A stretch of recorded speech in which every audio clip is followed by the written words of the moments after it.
नमस्कार, मैं हूं विजयश्री और आप देख रहे हैं यूबी न्यूज। वृंदावन के प्रसिद्ध संत प्रेमानंद महाराज इन दिनों अपनी रात्रिकालीन पद यात्रा के कारण चर्चा में हैं।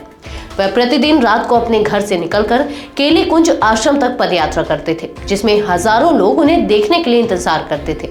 ये यात्रा भजन मार्ग और नाम जप के महत्व को समझाने के उद्देश्य से होती थी। यात्रा के दौरान भक्त विभिन्न प्रकार के बैंड, आतिशबाजी और लाउड स्पीकर पर भजन बजाते थे, जिससे शोर शराबा होता था। हालांकि पद यात्रा का मार्ग NRI सोसाइटी के पास से होकर गुजरता था और वहां के लोग इस शोर से परेशान थे।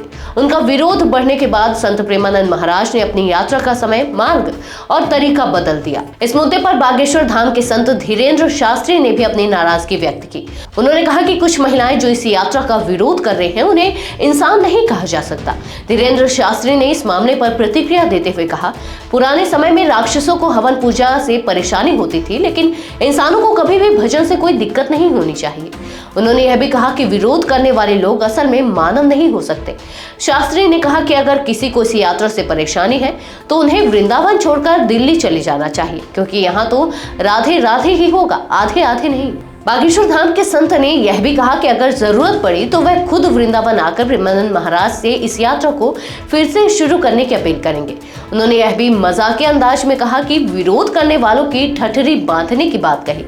शास्त्री ने यह स्पष्ट किया कि वह हर हाल में प्रेमानंद महाराज का समर्थन करेंगे और उनके खिलाफ उठ रहे विरोध के खिलाफ खड़े होंगे।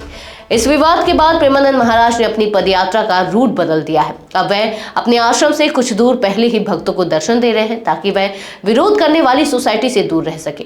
इस बदलाव के बावजूद उनके भक्तों का प्यार और आशीर्वाद उन्हें बराबरी से मिल रहा है। साथ ही बागेश्वर धाम में होने वाली सामूहिक कन्या विवाह समारोह की जानकारी भी धीरेन्द्र शास्त्री ने दी।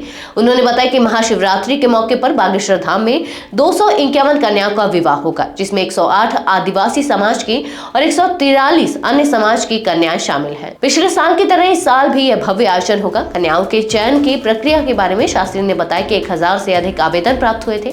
251 कन्याओं का चयन 1 महीने तक 22 से 24,000 किलोमीटर यात्रा करके किया गया। चयनित कन्याओं में कई अनाथ, मातृ, पितृहीन और दिव्यांग हैं। उन्होंने यह भी कहा कि हिंदू श्रद्धालु मंदिरों में करोड़ों रुपए दान करते हैं और ये पैसा हिंदू बेटियों के विवाह में खर्च किया जाना चाहिए। इसके साथ ही शास्त्री ने सरकार से मंदिरों को सरकारी नियंत्रण से मुक्त करने की मांग की। तो यह थी हमारी आज की खास रिपोर्ट। आपको ये कैसी लगी, अपने विचार हमसे साझा करें। इस वीडियो को लाइक और शेयर करें, साथ ही चैनल को सब्सक्राइब करें। यूबी न्यूज आपके लिए लाता रहेगा देश विदेश से जुड़ी ऐसी ही तमाम खबरें। तब तक के लिए धन्यवाद।